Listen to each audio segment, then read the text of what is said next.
What's up, everybody? Ryan, ATX Metal Podcast. We in this motherfucker on a Sunday night, not a Sunday morning, not a Saturday afternoon, or a random weekday. Sunday night, because we're here to preach. DGMA, they're all here. We got the whole fucking band. This is a first. Usually it's just two people. We got the whole band, guys. Congratulations, the whole band is here. Go around the room, introduce yourself, what you do in the band, where you're from, and then we'll just go from there. Nico, guitar, writer, and I'm from Temple, but live here in Austin. Yeah. I'm Zach. I sing. All right, fair enough. Reagan, you're next. Yeah, Reagan, bass, sing sometimes. I'm from Brenham, but I live in Austin, Pflugerville area. Oh, what's up? I'm Chris. I play drums, and I'm from Round Rock. Been here for all 29 years. Guys, I'm just going to let you know, on my Fitbit, my heart rate is 125. Just letting you know that out the gate. That's our BPM. Whoa!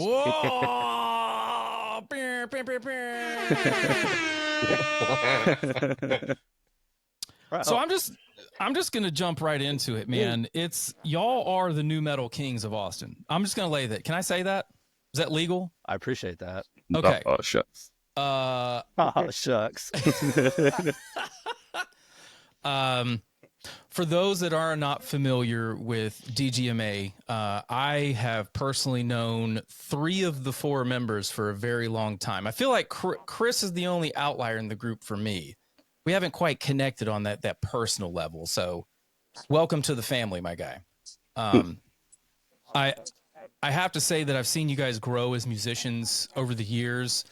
I have this very vivid memory of Nico hanging upside down in Dirty Dog, and I actually have that captured in real time where like I'm looking up at him and he's hanging upside down, and like there was a moment, and in the history of the podcast there's this phrase called "I locked eyes with a gentleman."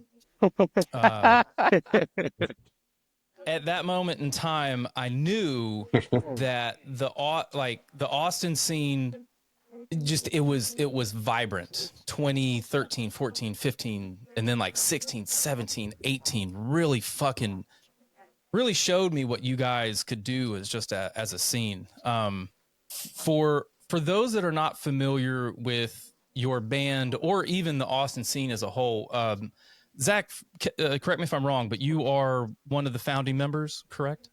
Yeah, I started the project in 2014, like mid dropping out of high school. I was like, I want to do a super heavy beatdown band, and then it turned into some new metal bullshit over the years. Well, I will say that is a genre of music that I think a lot of people cut their teeth on. Obviously, Korn. When everyone knows that I listen to local music all the time when I go run.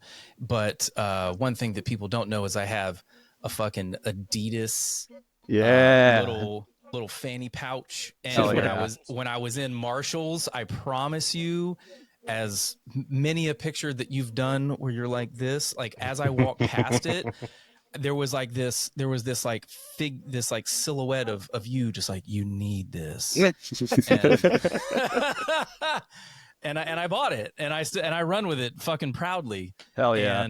And so, you know, it's the little things like that kind of shine, even though when you associate, you know, Adidas track suits and new metal, like your brain instantly goes to one video, right? Or multiple videos. But when you founded this in the mid 2000 or teens, mid 20 teens, like you said that you were on the verge of dropping out of high school, or you actually did? Because this is something that I didn't even know. Yeah, I was supposed to graduate 2014, and then I was already working. I'd been working since I was like 15, and school wasn't working. I knew I wasn't going to go to college, so I just dropped out. All right. All right. Hey, you're still here kicking it. I would have never known. Not that it matters. Nobody knows. Now I got this sick ass house and the studio and shit. It's pretty sick. There it is, kids. Life lessons. Just take it from Zach. Lesson. Fuck school. Oh God! Please don't fail algebra. So when you started this, who walk for those that don't know about the project and the band as a whole, walk us through the iterations of and how we got to current lineup. Oh fuck. Okay, so I'm sorry if I'm really putting you on the spot, Zach. You can. No, you're good. You're good. You can omit as much information as you want to. You can just give like bullet points and just be like, all right, this, that, and we're here. Yeah. So me and Chris were in a band when I was in high school. I had Phil, their vocalist couldn't do a show or I can't remember what the situation was, but I filled in for Chris's band. They ended up asking me to join. So that's how me and Chris knew each other. And then when that band disbanded, we were kind of trying to do a different project, but it wasn't really working. And this was when the Chicago scene was going crazy, like Villain, Sworn In, Barrier, Kingmaker, like all those bands, and I was really, really, really into them. So I wanted to do something like that. And then our good old boy Jonathan Sanchez came into my life, and me and him started writing music together after we booted the original guy that I started the project with, because reasons. And so me and Jonathan were working on stuff, and we had the EP together, but we needed another song, and we were just thinking about like, what do we do for this extra song that we need? So we wrote Pretty in like a day. Yeah. And then it was like, oh shit, like that's what this project needs to be. Like, we're not, nu metal is what we love. So it was like a journey of like rediscovering what I was into when I was a kid, and like what my parents listened to, and like, what I was vibing to on the radio, and like watching on YouTube AMVs and video games and shit. So turned into this now. And then over COVID, me and Nico started writing together for a different project. And then he said, I want to play this live. And I said, do it, pussy. And then challenge accepted, my friend. Reagan came along the way, Reagan was in before me. Yeah, Reagan was in it before Nico, but that was pre-COVID. I had started back up pre-COVID, and then I think COVID we played like one show, and then everything shut down. But it all went to shit. Yeah. So that's the journey for your health. As some scholars call it, the synopsis. You can catch the cliff notes later. The only way to catch the cliff notes is you got to come talk to these fools December 7th. They come and take it live. I have been slowly plotting on getting you guys on one of these showcases, and it just never lined up. But when I started going through, because for those that don't know, I throw an annual showcase showcasing Texas talent. Sometimes it comes with a headliner. Last time we had the Browning and Left to Suffer and Tracheotomy and Mouth Breather and Tala, and that was just like best case scenario. The universe lined up and we had a really killer show, right? But that doesn't mean that you can't have a killer show with just Texas locals. And that's what, when I was going through all the different showcases, like I have all the flyers on the walls, and your name was like on none of them. And I was like, are you fucking kidding me? Like, yeah, we haven't done this before? Like, what's going on, bro? Ryan, Ryan, sit yourself in timeout, young man. But but I do think that your time is now. Simply because I laugh. I'm 3 for 3, man. You'll know why that's funny on the 7th. Just remember you said that. Your time is now. Yeah. Oh, fucking Pandora's box. Ding, ding. But no, in all fairness, you guys have stayed very true to your sound. You haven't really morphed or tried to, subtract or add to make it fit this or that because it's popular or whatnot. You guys have just it's just, this is what we are, and you're going to fucking like it or not. And I 10 out of 10 do recommend going to a DGMA show. It is so much fun. It is heavy. It is just, it's all the things that you think about whenever just their music comes to your mind. So is there anything that we should expect different for the showcase for those that haven't seen you guys play? Because I'm also curious. What you mean? I don't know. You guys got any surprises? You got any something in the book?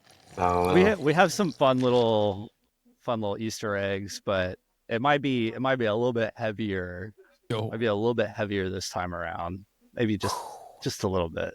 If there were catchphrases that should be very adhered to, is it's going to be heavy the next time, right? Or when it like bro, like, hey, you guys got anything cooking in it? Man, it's going to be heavy. Just get ready. It's going to be. Damn, you're right. You're kind of right. That is like a thing that people say, isn't it? Yeah. Big things like you're coming. not like the band prepares you for even heavier, and it's just like, I don't know how much farther drop tuning you have to go to reach whatever goal you're getting to, but goddamn, I am ready. Like, I'm ready. I want to see that bottom string just fucking flap. You know what I mean? That's my shit. I like. But for man, for a lack of better words, whenever people come to your shows, what is the expectation that they should prepare for? They should prepare to fucking stand there and watch and not move. Yeah, not watch. just guy in the back. Yeah, a lot of crossed arms and just head bobbing. Just doing that. Yeah, I think, Zach, you even say that sometimes. You're like, yo, we're not a mosh band. It's okay to come up. Get closer. Get closer. Bro, that's every single show. Every show is like, there's the big open area, and I'm just like, listen, we're not a mosh band. We have like a couple parts, but trust me, nobody's going to be moshing on you. Every now and again, we get some kids like throwing elbows and kicks and shit, but it's pretty few and far between. Well, I mean, shout out McAllen. People just vibe. Well, in McAllen, people mosh pretty hard in McAllen whenever we played out there. Like, shout out McAllen. Yeah. Like the city that was McAllen? Yeah. That was live out there. Never played a best show. Tell me about that show. That, I mean, seriously, because I don't really hear much about McAllen. Because half the people don't even know where the fuck it's at. But shit. Kids get down over there. It's lit. Yeah, they don't have that's like a pretty good like DIY scene out there. There's a dude out there named Chris Pedraza. He's part of like Grown Collective. And they have, he books out there. There's a couple of other people down there too that book down in the valley. But it's a cool place, and they have a thriving music scene, especially a local scene like for the hardcore scene and like deathcore and other stuff. But yeah, we went out there a few months back with another band from Louisiana called Decoy. Shout out Decoy, because but yeah, those kids popped off, super hard, and it was fun. It was a good time out there. Yeah, it was sick. It was sick. A lot of energy. Yeah. Very good energy. They were super into it. It was nice. No, it wasn't a run. We went down there. We had just played, but Chris wanted to book us, and that show worked out because Decoy was coming down. They were doing some dates around Texas. Okay.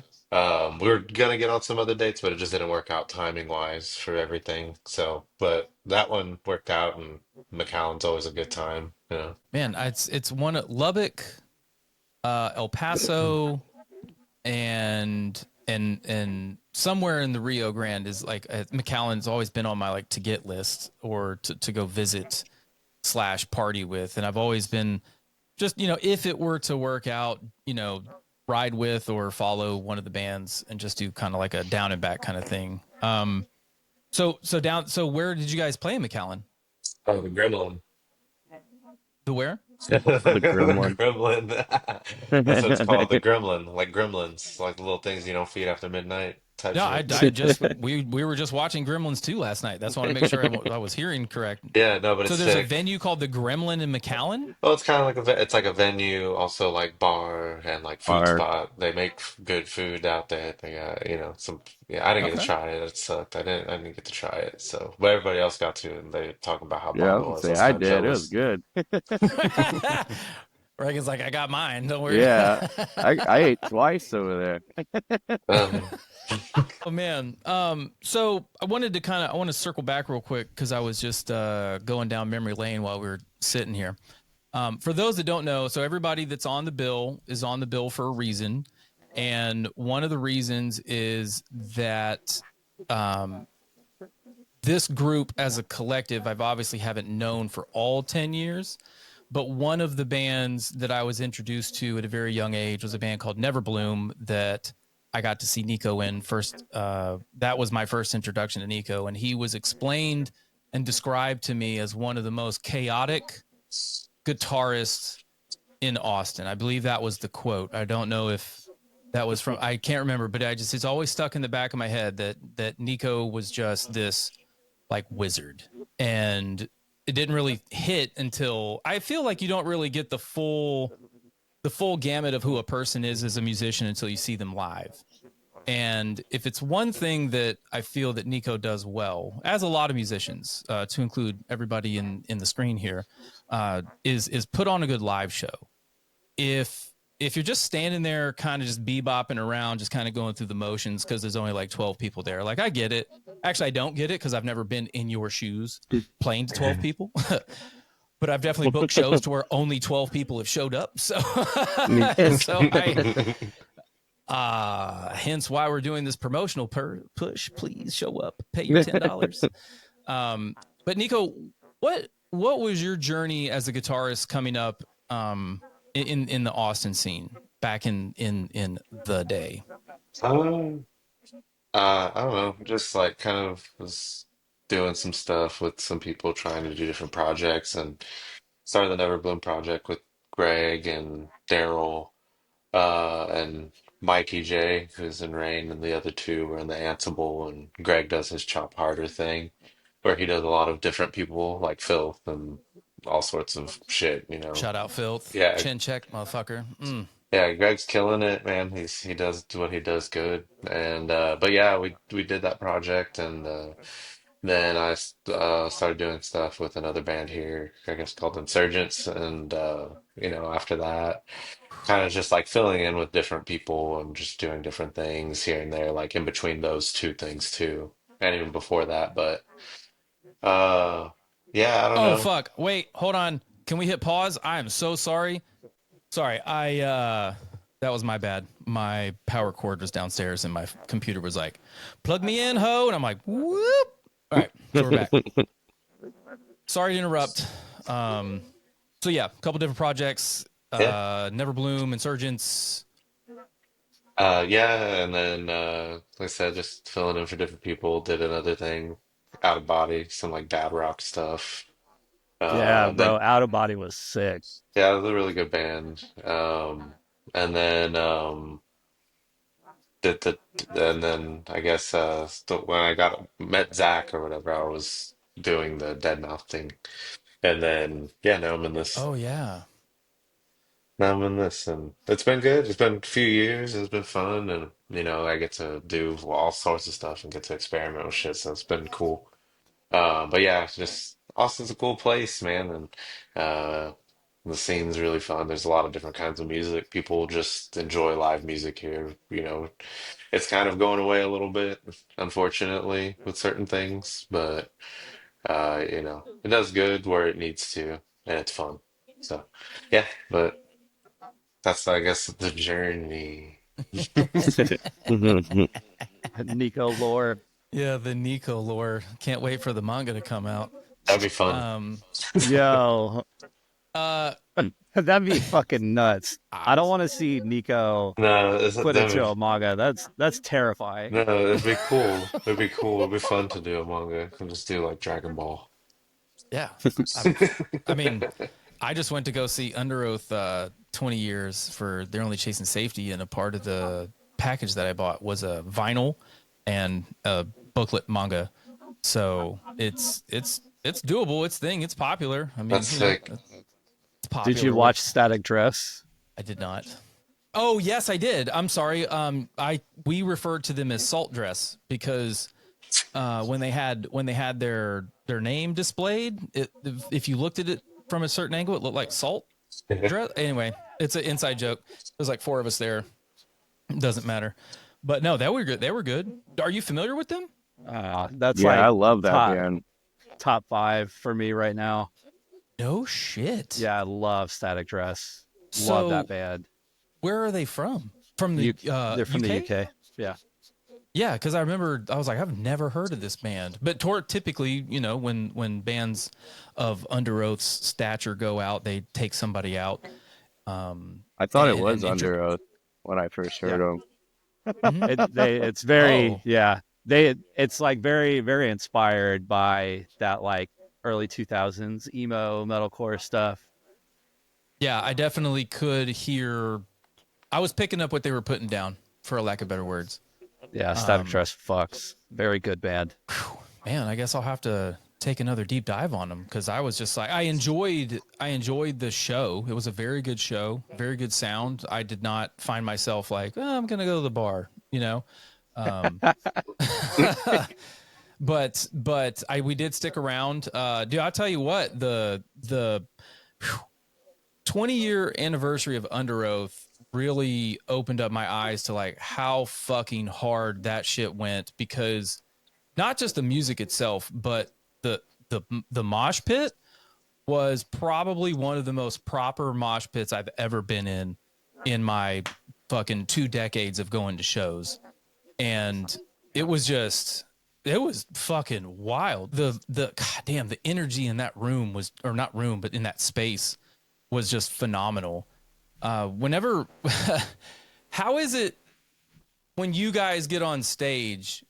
And I've asked a couple local bands this, when you go out there on stage and you see 10 people, what's the thought? What's the thought? Because kind of like what Nico was saying, like the scene kind of lost a little bit, which I think every scene lost a little bit over its time. But I asked Lift the Curse this. I said, "What do you expect from your promoter?" And John straight up said, "Nothing." Right? Like, I feel like the promotional side of things have kind of gone to the burden of the band instead of on the promoter or the venue. So how does a local band try and, spur that excitement for just simply a local show? And anybody can take this. I feel like we are, and I've talked about this a couple times, and it's something that is new to me as a concept, but we are very much a live band.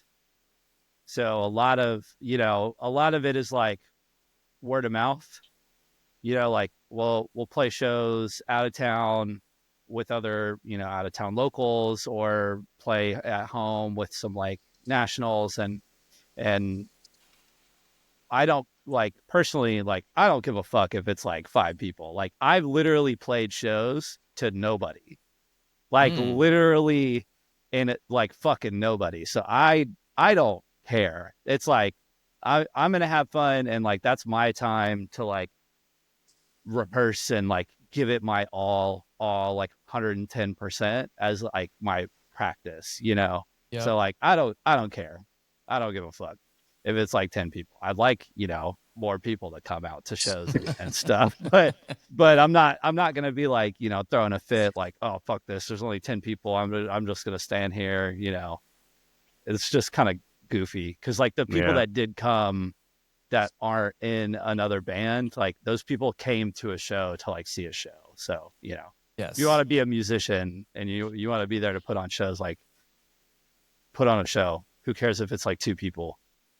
No, I 100% agree. I feel that if you give it your all every time, then if, for example, that room of 2, they got to experience something that no one else got to see, regardless of the interactions that they had, before, during, and after. The first initial thought is always fuck for me, and then then just like get over it, and then just pretend like all right, you can't see. Oh, damn, yeah, Megan. no, one of my old bands played a show, and there was literally like 2 people there, and one of the guys has been like a friend of mine ever since that. He like really liked our band, and we're like Facebook friends, and every now and then we like check in on each other. That was like 10 years ago. So at least I got that out of it. So yeah, lifelong fan. Well, you know what, Reagan, too.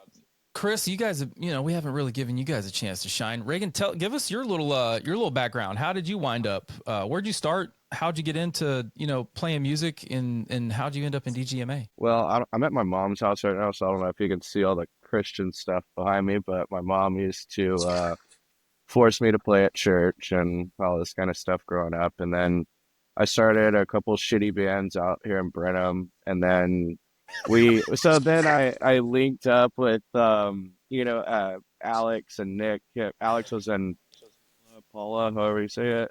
Paula. Yeah, so he was in that band, but we moved to Austin together because he was from Round Top, which is pretty close to my hometown.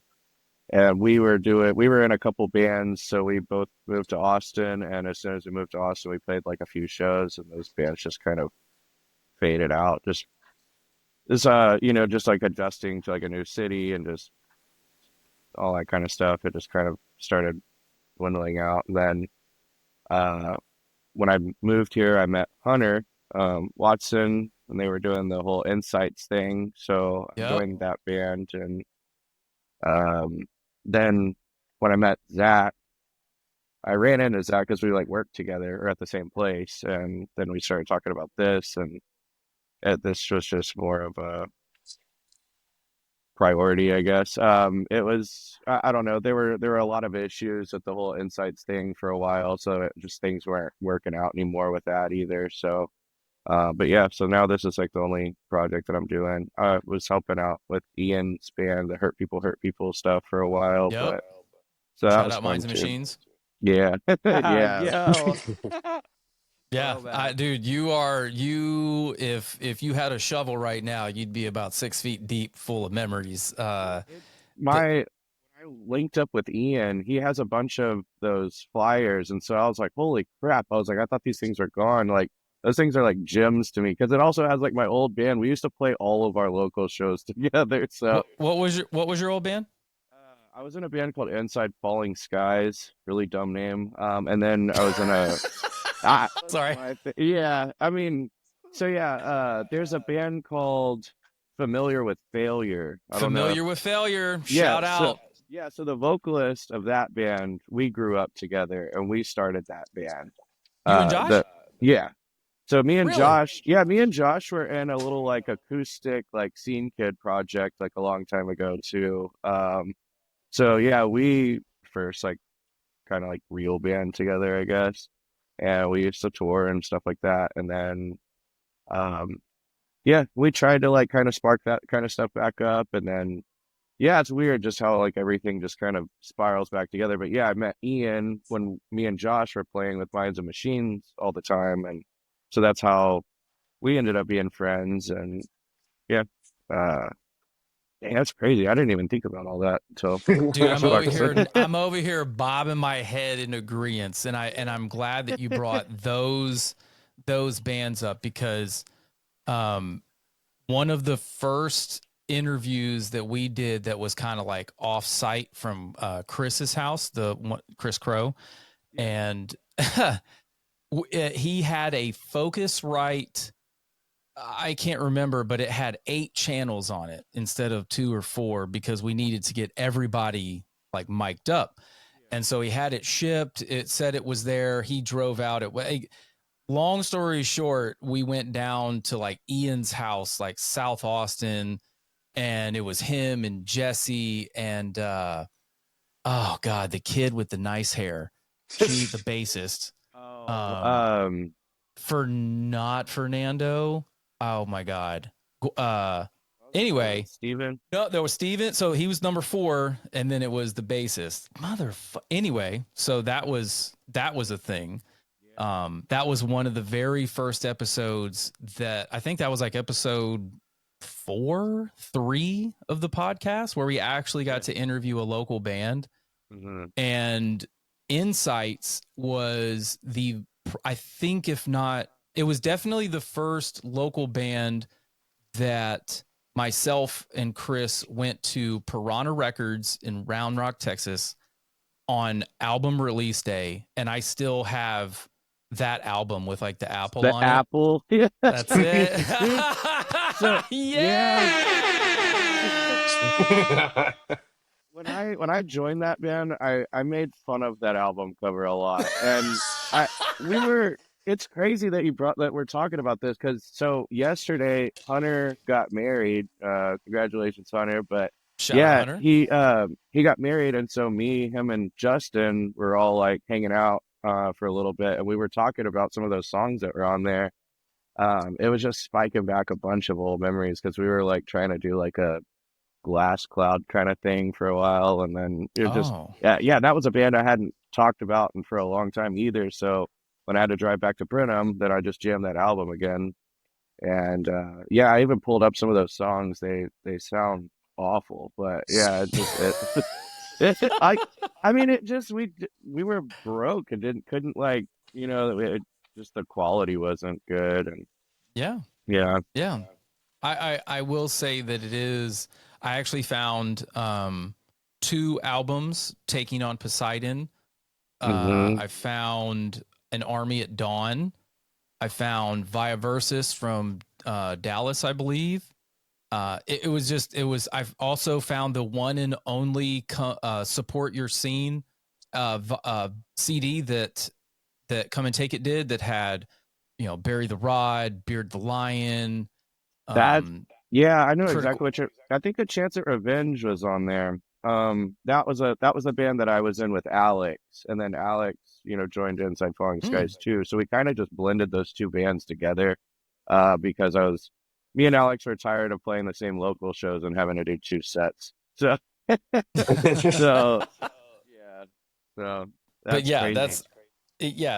so even more of a reason for this current project to be on the 10-year anniversary, because you guys have a decade's worth of in the trenches type shit to kind of, bring out and flesh out and I really want people to understand that it's not as easy as some people think. And I know that a lot of people, especially like in our circles, we understand the struggle to create music and create content and come up with new songs and be original and try to stand out among the crowd. But it takes a lot to just get in a room together and not even get in a room, but just, it takes a lot to write a song, even write a riff or a hook or a chorus. And so I really, in case I haven't said it, but I really appreciate what you guys do, because without your passion and your push to just kind of get this stuff out there, I wouldn't have a passion project. So from me and all the fans, we appreciate what you guys do. I think that it's yeah, fuck you, Zach. So Chris, man, you're like the quiet one of the group, and I never really get a chance to meet everybody at one time. So how did you land in this project, and what's your backstory?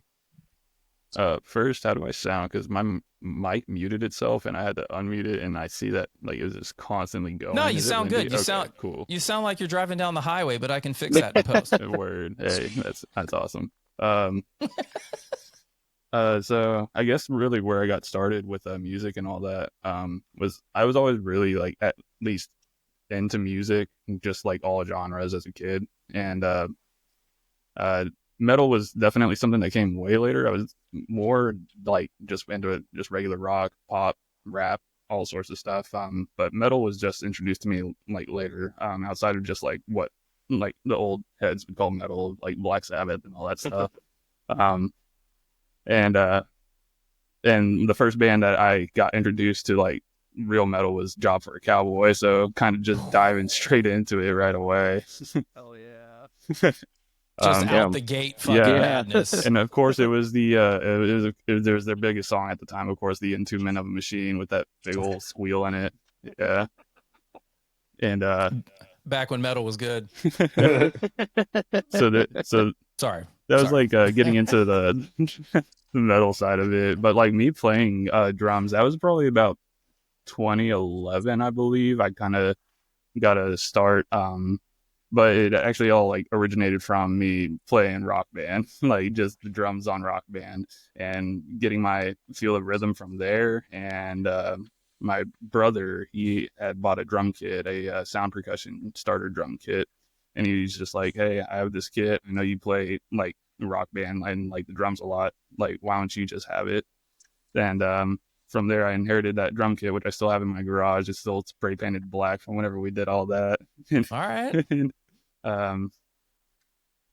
So like, yeah, from 2011, that's when I got started with my first project, Part the Skies, Empty the Seas, with a bunch of friends from high school. And I don't know if this is gonna make me sound bad, but the vocalist who joined at the time was a childhood friend from elementary that I guess I just from time it just left memory. And then like he was just like, yeah, we were in like kindergarten and stuff together, and I was like, what?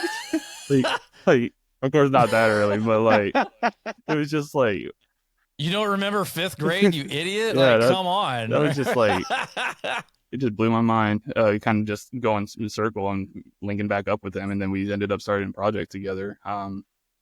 And of course, just domino effects of just members coming and going throughout the years, till it eventually came to, I believe, the stop, which was whenever Zach subbed in for vocals. And then I think like from that point on, I think it just kind of had a falling out.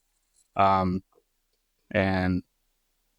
I think I really can't recall when that happened, because from like when that happened, I've just been in a few groups here and there, Without Memories, Amara Void. There's, I think, 2 more that I was kind of a part of for a time.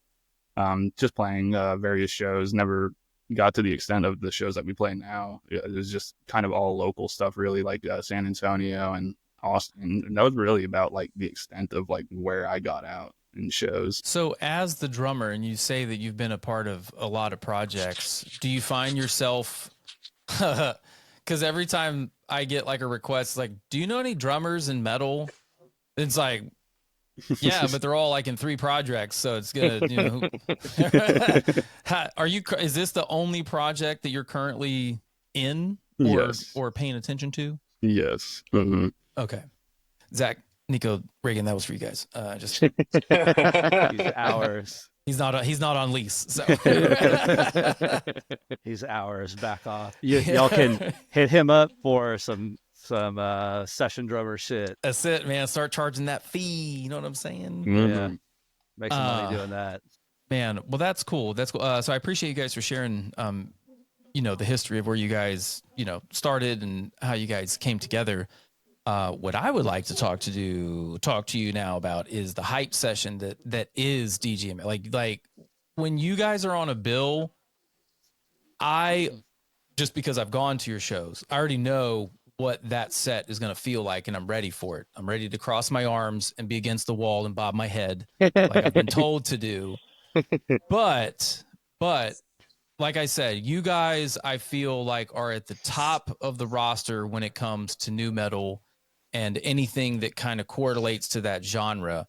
Do you guys, what's the next evolution for the band? Like what does 2025 look like for DGMA? Look like Zach.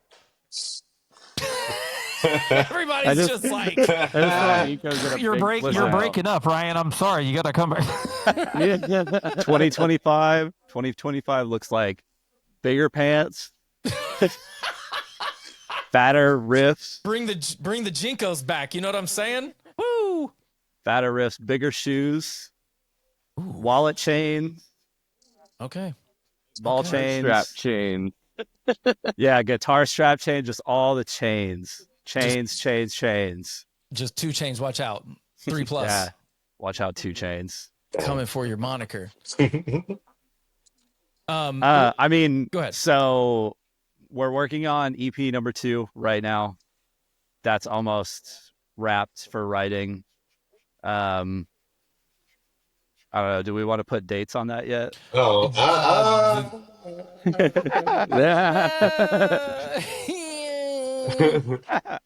You can say spring. That's very liberal. I don't know, Zach. Spring 2025. Yeah, we'll just say spring. The glasses, man. Oh my God! Yeah. Is it refocus? Glasses, man. Yeah. We'll pause for the cause. There it is. There you go. The reflection. I got to do that that ASMR thing. You know, you put the. I got you. Wait, can we talk? Okay, can we real quick? Just a very, very quick aside. I'm glad. Man. So I've walked into Kiddo's 11 and she's going to be at the show and she's super excited. I'm really happy that I can bring Kiddo out and let her enjoy a little part of what Dad gets to do for fun. The children yearn for new metal. I'm telling you, thing. Like I'm gonna have her in a tracksuit soon. Hell yeah! And so this ASMR where like you're tapping on the screen and whatnot. I walked into Kiddo's room. I passed out on the couch. I walk upstairs. I go in her bedroom. Kiss her goodnight, whatever. And she's got her headphones on. Actually, one of one of these sets, and I peel it out of her ear, and I hear it's like this tapping sound. And I'm like, what where is this coming from? So I like follow the 10-foot cable lead that I have, and it's plugged into an iPhone, and it's this chick doing like tapping on an iPhone. What, like, I understand ASMR, but what the fuck is that? I don't. Anyone can take this if anyone knows what I just like. Actually, I can. Look at him. I can explain it. Okay, Zach, please take the floor. All right, so you know when it's I can only explain it with like music that are when pleasing to the brain. Well, it's specifically when you hear like a piece of music, when you get chills and it like head to toe. Yes. So that feeling is some kind of like it's not very well understood, but it is a sensation that a small percentage of people are able to have. But the ASMR stuff does the same thing. It gives people that same experience of like the chills. It doesn't work for me, and like I get chills from music all the time. But I have a friend who listens to the ASMR stuff, and he's like, "Yeah, it's the exact same feeling." Wow, it's pretty crazy. So I'm assuming because I'm just a generally curious person, and when something that I stumble upon I don't quite understand, I kind of dig into it, and I really kind of I didn't go like in the weeds or down a rabbit hole, but I just was some like deep lore ASMR shit. Yeah, I'm like, okay, I understand beta waves and gamma waves and delta waves, and like I understand that frequency. 5G, man.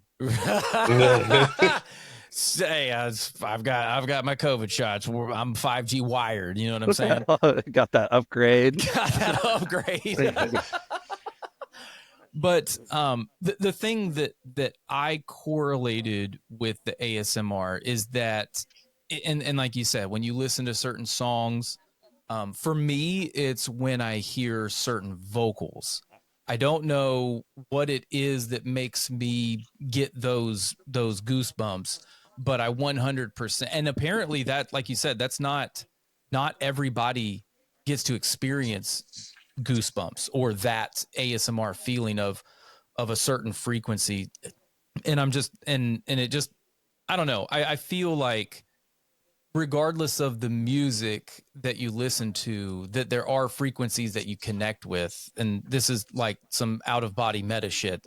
So Getting just real esoteric in this bitch. You ever done yeah. DMT? You ever done DMT? I will not confirm or deny that I did a decent dose of mushrooms a couple months ago, and it was a lot of that. And a lot of what's that comedy where he's like, "You sure about that? You sure Oh, about that?" Tim Robinson, I think you should leave. Yeah, that Yeah. guy. That was on the TV, and it was just a whole interesting 5 hours. Yeah. Yes, just oh man. Sorry, I'm having a PTSD flashback. I'm glad I'm making jokes this time that people actually fucking know. Thank you. That's good. Zach, you're here for my mental health, okay, buddy? Oh yeah, I got you, bro. But I think the point that I was trying to make, whether or not it's true, is that regardless of the genre of music that you listen to, I think that everyone can resonate with somebody on a certain frequency. Does that make sense? And that whenever you guys are in the room, there is like, I guess when you've been going to shows for long enough and you've been sporting certain people for a long enough time, you can see that they're having a great time or that they're there to have a great time. And I feel that when you guys are on stage, that's like target number one. Let's have a good time. And I really appreciate your energy that you guys bring, not only to the stage, but to the scene. You guys show up to other shows, which I think is very vital to supporting your scene and just letting other musicians know that I'm here for you just because, it's a fucking Tuesday and it was a $10 ticket or a $15 ticket and I was in the area. What do you guys think that we could do going forward to try and get that community kind of rebuilt? Because I've said it on multiple episodes over the last probably 2 months, 3 months, that in the 2015, 16, 17, kind of in the 18, there was like this buzz. There was this kind of, I personally felt like we were on the cusp of something, I don't know, cool, big, extravagant. And then COVID slapped us all in the face and was like, hit reset, bitch. And now you guys are back on the swing because history repeats itself. And hell, I just watched a video about fucking Limp Bizkit in a $200 million lawsuit against whoever their fucking label was because they were hiding money from them. The music is coming back. It already is back. What do you guys see changing, or would you like to see change in the coming, I don't know, year plus for the local scene? Put a kid center in the venue. No, That's why a lot of people are. There's a lot of. gotta watch their No, I mean kids. that's because a lot of Yeah, we people need aren't to. able to come out and do as much because we're getting at that age. So I mean it's a joke, but yeah, I mean, but I mean that's part such of a good point though, because like It is. we're thinking about the same people that have been coming out for 15, 20 years, when in reality for like a scene to stay alive you need new blood coming in. And like we need more people coming in. I'll just leave it at No, Uh, that. that's I think Nico we got has Nico. no, like Nico's a good place for opinions on this because he's tapped in a little bit more than I am. no, there's a thriving like younger scene now too. Like there's new bands like House of the Dying's a newer band that's coming out. And they're doing like kind of like this cool metalcore thing. It's like kind of like a throwback sound. There's like Banged Out is another band that's like a Oof. newer band too that's come out and they're like hit the scene pretty hard. So there are newer bands that are doing stuff. It's just like I think the thing is that people are. I think it's the venues that we think about going to shows that are kind of like changing a little bit more. So like come and take it, it's a little bit harder to get like local shows that you can go to. So you got to go downtown, which a lot of people that Mm-hmm. are in our age bracket aren't wanting to go downtown to go to a show, but those younger cats are, more so than, people that are older, so there is a younger scene and they are doing stuff. It's just I would say that it's a little bit harder to book getting harder to book local shows for like come and take it and like fill out that room. It's big, you know what I mean? But it's It fun. is. It's a fun place, great sound, love everything about it. It's just one of those things that like it's just part of it with the scene is just, there's smaller venues that are hosting more of these shows now, are allowing Right. it more. And so like it's, you just gotta go downtown, which Mm-hmm. I remember one time, I feel like the statute of limitations has passed on this one. So I forget what show it was, but it was one of the sold out shows. I mean, back in the day, Dirty Dog used to throw shows that were unfucking believable. And it was, multiple headliner worthy bands that are on one bill, right? And I honestly, I don't remember what show it was, but I remember I was told to walk out the front door, walk around the building, flip my shirt inside out or change with somebody and come in the back door so that the fire marshal could like click down people leaving because we were over capacity. Yeah, And it was just one of those core memories. I was like, man, fuck, is this really happening? Holy shit. that was And that. that was only like year 2 that I was doing this. So Yeah, that was that Texas throwdown or Independence something. Fest. Yeah, something. That was a cool show.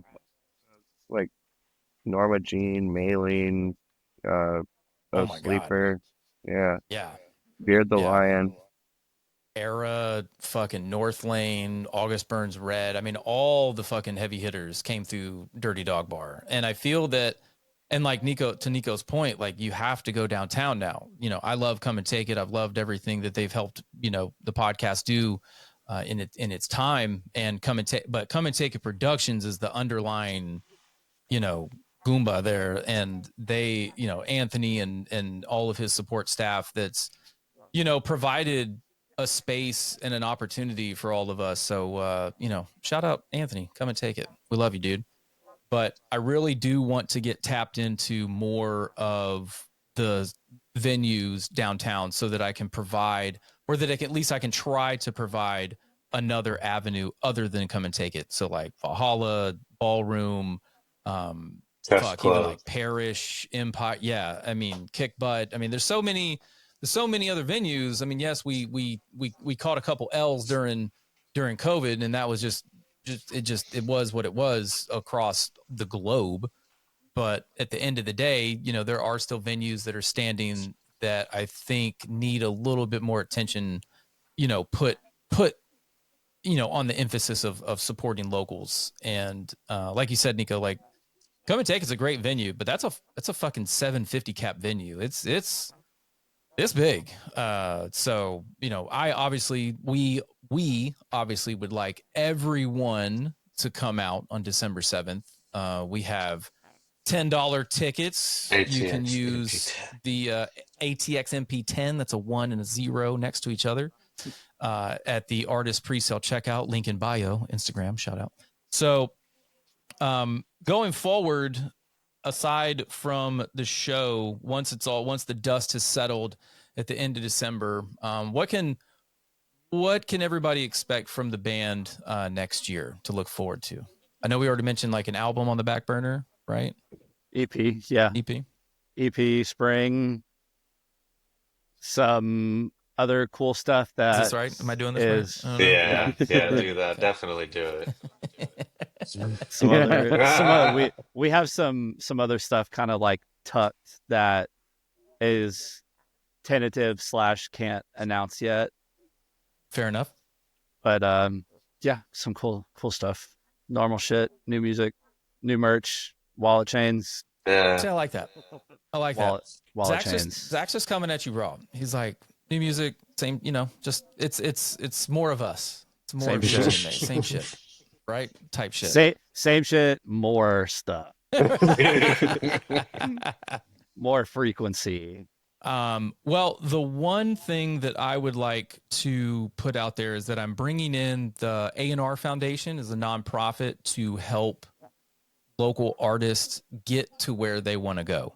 I just had a really good meeting with Austin, one of the executive directors, so over the weekend. Had a great chat with that guy.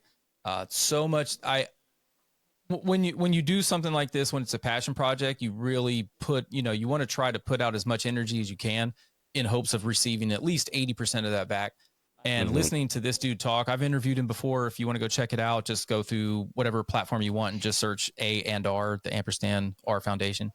And they do a lot of great things. Nonprofit, they've got connections with like Ham and Sims and the Texas Music Coalition. I fucked that one up. But anyway, he has access to help bands like yourself get to whatever level you're trying to get to, whether it's a business plan, LLC, just anything, contracts, get them looked over by lawyers in the Austin area that are doing stuff pro bono. So there's options like that out there. Because I really do want to see people like you here in the screen. I want to see you guys, succeed. I want you guys to reach whatever potential you're trying to reach. In any way that I can bring that to fruition, I'm definitely going to put my effort behind. So he's going to be there. We got 9 fucking band. We had 10, but we had one band drop. So that is what it is. But everybody else has more time. So yay. But any final shout outs? This can be, mom, dad, sis, some random fan that bought a CD once. Anybody, go around the room and just anything that comes to mind. Shout out James, our dude who does all our editing and videos and shit. You can find him at Nihilist View on Instagram and whatnot, and he's done pretty much mostly everything that we put out. So, like visualizer stuff, like we work on together and everything, like branding and stuff. But he's the one who makes it happen. So, like, if you've liked something that we've done, you should hire him if he's open to it. He's trying to start another business at the moment, actually. All He's right. doing some cool shirt shit. So, yeah, look up Only Ghouls too. So, yeah. Okay. Only Ghouls. Yeah. Got it. Yes, sir. Shout out James. Love you. Love you. Reagan? Yeah. Reagan wants to give a special shout out to bass amps. E. Yeah, shout out to Alex Myers for that. Yeah, if he fucking gives it to Answers, yeah. you. Yo, shout out my Sweetwater credit card. Oh, Bro, I feel like dude, Sweetwater is like the unsung hero. I feel like everybody has bought shit from Sweetwater, and you get your own rep, you get the candies. I mean, come on. Sweetwater is great. The unsung hero of like local scenes everywhere is fucking Zounds. That is the unsung hero. What is that? Bought something from either of those websites. Zounds? Zounds, bro. No credit financing. What's up? What? What Yeah, is bro. this? Zounds is the shit. That's how you get stuff for, when you're fucking broke and you need some gear. Fucking Make that one payment. Oh, no, man. no. One-time payment, never pay again for at least 7 to 8 years. Oh, so it's like federal student loan credit. I'll pay that whenever. Bro, y'all are about to get me fucked up. Like, somebody's gonna see this and they're gonna take my VIP Zound status away. Okay, I'll delete this out for you, bud. Don't. Chris, what about you, man?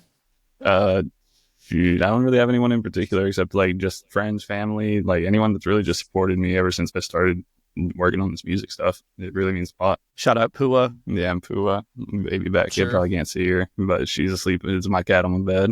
Little kitty. Oh, Yeah. man. God. I thought I was going to make it through this whole episode without talking about cats, but here we are. Because I saw Nico had a little lap cat going on, little action. What's your feline friend's name, my guy? We have 2 of them, but the first one, it's Ludwig von Cat the Third. That's his full name. We just call him Ludi. That's the name he came with. So we just call him Ludi. And then the other one is Pom Pom or Palm. which is Cambodian for fart. So yeah. I think I got it somewhere here. There it is. Yeah. So yeah, that's You the always two got to have a cat. fart on the sample. Yeah, but Oh Lil man. Palm is the other cat. She's cute though. Yeah, I'm currently going through a cat debacle at my house. Uh-uh. We are adoptive parents. We rescued two back in the day. They lived for about 11 to 12 years. Then we got some other cat. He was rambunctious, tore some shit up, and he fucking escaped out the back door. We were like, well, the universe. And then we got another rescue that was kind of a combination between our first two cats. And then, to my knowledge, the best scenario that I can come up with is that I left the garage door open and I was chatting in the driveway and the cat escaped out the door and ran. I mean, and so we've been catless. It's been a catless house for a little while, and I'm over here petitioning for two more. I've done all the homework. I'm trying to get the wife on board to get another feline friend to go rescue some, because I've been down at the Texas Humane Heroes here in Crystal Falls, Leander area, and they have a brand new shelter. Sorry, I'm doing a PSA for fucking rescue cats right now. No, hell yeah. Love it. Didn't know. Yeah. So, I mean, they have a brand new facility that was like sponsored by Leander Honda. Hey, let me put a marker down for you. Yeah, There you just go. just Control C. Here it is. But no, I'm definitely I'm pro cat, if you know what I'm saying. So seeing the kitties, because that's a part of your family, right? That's a part of the get. You gotta have the cats to do the things. But other than that, if you're not Bob Barker says, spade and neuter, do your thing, adopt, and it's like $85. It's pretty cheap. But other than going to rescue an animal at a shelter, what are all the ats so people can find you, and where can they support you the best? Shit, at DGMA.official. And honestly, go to our fucking website. I'm about to change the pricing on everything and make it easy so you can buy all of our fucking merch so we can get some new merch. So it's gonna be $20. Don't worry about shipping on all of our fucking bullshit. You can get it. We just need to buy it, but it's just www.dgma-ultd.net. That's it. So yeah, just come out. You buy it from our website. We'll ship it out to you, and yeah, you'll get whatever we got. You guys gonna try and offload a bunch of merch at the show? Hopefully, Fucking hopefully, yeah. Hopefully, we got a That- bunch of shit. We have like 5 shirts Bring it. stocked with like every size right now. So Bring For the it. The most layout's part. going to be pretty nice. I'll be in front of the salad board with the A&R table. We're going to try and figure out where to play beer pong at. I would like to have a table in the middle of the pit sometime of the night. Not saying it's going to happen, but it could, put it out in the universe. But I just want to have a good party, man. Like, I feel like when you go to the show, and it's almost like a chore, right? You're like, I'm going to go support. But at the end of the day, if you get out there and get a little silly with it and kind of let loose, a lot of fun can be had. Yeah. A lot of fun can be had at a local show. If you have never been to one, highly recommend. We've got the $10 tickets. Like I said, use the code ATXMP10 at the checkout. You guys got the link in the bio? You fucking better. It is. It's on our thing. It's in our bands in town. Yeah. It's all that shit's Yeah, all I do, set up. dude. I will say I do like that when I get alerts from bands in town that it is a ton of locals. I get a lot of locals. Is that something that you have to like subscribe to make sure that people are aware? Yeah, so yeah, if you follow through the bands in town thing, like whenever we put out like a blast, whenever we announce a show or whatever, it'll pop up. And I try to do a good job of like putting all the info in there of the different bands that are playing too, so you can kind of get a good idea of who's playing. I got you. But yeah, it's fun. It works pretty good. And then obviously just social media, just like everybody else says. That's it. I'm trying to dig up the set times right now. All right, here we go.